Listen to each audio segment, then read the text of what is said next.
quelles sont les démarches, aussi bien administratives qu'autres, pour créer un emploi au Portugal?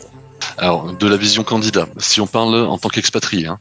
Ok, ouais, bien sûr. Oui, parce que en tant que portugais, c'est simple, hein, tu arrives, tu signes ton contrat et puis c'est parti, quoi. Mais en tant qu'expatrié, c'est un tout petit peu moins simple. Déjà, tout dépend si tu fais partie de l'Union européenne ou pas. Si tu fais pas partie de l'Union européenne, il te faut un visa de travail, tout bonnement, hein. D'accord. C'est-à-dire que la méthodologie est simple, hein, il faut aller voir directement les organismes qui sont présents au Portugal pour tout ce qui est immigration, demande un visa de travail. Et là, alors attention, c'est un peu le serpent qui se mord la queue. C'est-à-dire que pour avoir un visa de travail, il faut avoir une promesse d'embauche. Mais comment obtenir une promesse d'embauche si on n'est pas sûr d'avoir un visa de travail? Donc tout ce qui est nationalité hors Europe, c'est très compliqué aujourd'hui, sauf pour certains pays où il y a quand même des passerelles, hein. Bon, déjà les anciennes colonies portugaises. On va parler de tout ce qui est pays africains, par exemple, Mozambique et autres. Mais il va y avoir aussi le Brésil.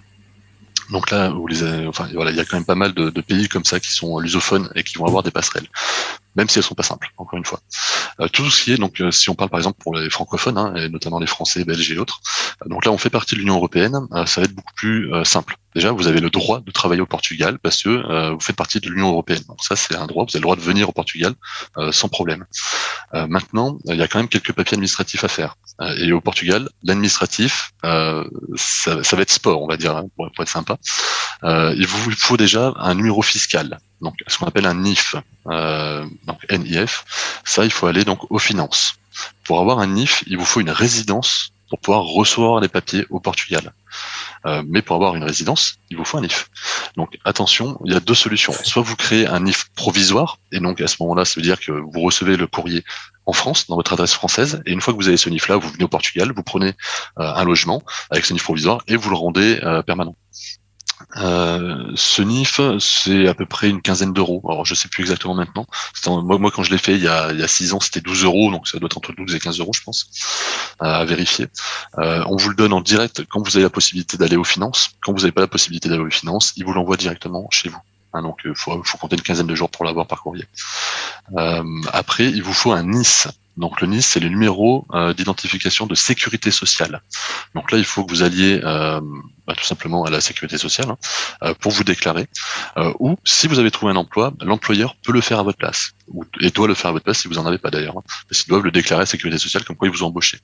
Une fois que vous avez ce numéro, alors le numéro s'obtient rapidement. Par contre, le document du NIS s'obtient habituellement entre un mois et demi. Voire 2 mois, voire 3 mois selon les retards au Portugal. Mais au moins, en tout cas, ce qui est sûr, c'est que vos cotisations seront quand même prises en compte à partir du moment où vous avez fait une déclaration. Donc ça, c'est pas vraiment un gros problème. Dernier document important à prendre en compte, ça va être le certificat européen. Donc là, vous allez dans ce qu'on appelle Junta Freguesia, par exemple, donc une sorte de mairie de quartier, où vous allez donc vous déclarer en tant que citoyen européen. Et là, on va vous fournir un certificat de l'Union européenne, comme quoi vous avez le droit de résider au Portugal. Même si c'est un droit européen, il vous faut ce document-là pour pouvoir résider et travailler au Portugal. Ce document de mémoire est valable 5 ans. Et au bout des 5 ans, il vous faut donc faire ce qu'on appelle une carton de cidadão, donc de faire une déclaration donc plus long terme, comme quoi vous êtes bien citoyen portugais. Alors pas de nationalité, hein, mais résident portugais en tout cas. Et après, ce carton est renouvelable tous les 10 ans, il me semble, à vérifier. Donc 3 documents, hein, pour résumer. Alors juste pour finir avec le côté candidat, vous avez possibilité d'accélérer les choses en passant par des partenaires. Vous pouvez passer par des avocats, par exemple, qui ont des accès directs aux finances, à ce genre de choses-là. Et donc ça accélère grandement les choses aussi. Du côté, alors, pour passer sur le sujet, du côté patronal, déjà il faut créer votre entreprise. Ça, c'est la première chose. Il faut créer votre entreprise au Portugal. Une fois que vous avez créé votre entreprise, il faut donc vous développer humainement. Et c'est là où nous, on intervient en tant que cabinet de recrutement. On va vous chercher donc des ressources, tout simplement. Là, la base est la même qu'en France, hein, finalement. Elle est la même que dans la majorité de l'Europe. Il vous faut pas grand-chose. Il vous faut juste des bons partenaires ou en tout cas une bonne promotion pour que les gens viennent directement chez vous. Une fois que vous avez donc le bon partenaire qui va vous trouver les candidats, vous allez pouvoir tout simplement passer des entretiens avec eux.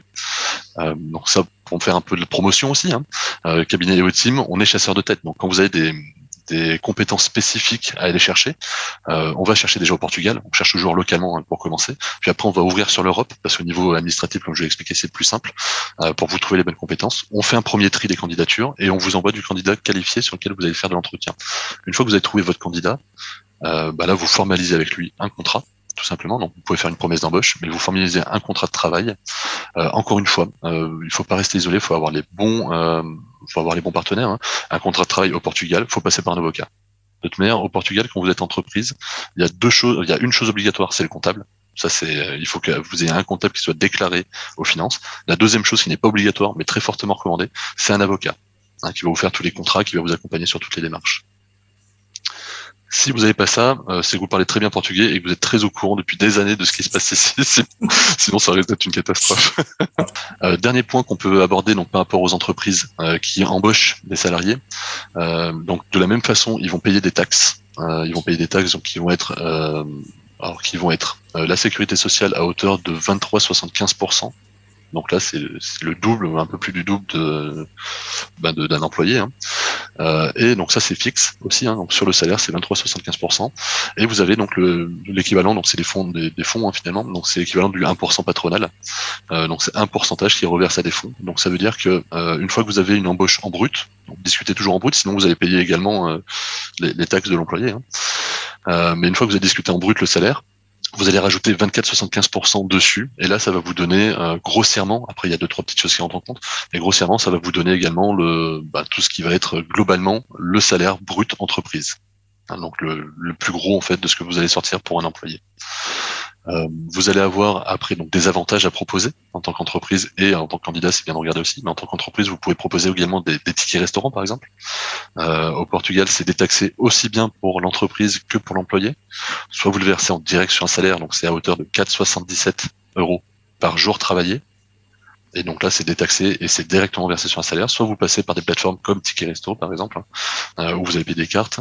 Et là, vous pouvez monter jusqu'à un peu plus de 8 €. Alors, j'ai pas la somme exacte, c'est entre 8 et 9 € qui sont détaxables journalièrement. Hein. C'est-à-dire que c'est détaxé. C'est par jour travaillé. C'est pas inclus dans les vacances. Hein. Quand vous êtes en vacances, vous ne touchez pas de ticket restaurant, vous n'avez pas mangé pour le travail, hein, forcément. Mais effectivement, ça, c'est un avantage qui est quand même assez agréable, hein, aussi bien pour l'un que pour l'autre, à prendre en compte. Et vous pouvez même aller un peu plus loin, c'est-à-dire que vous pouvez aussi participer à l'éducation des enfants.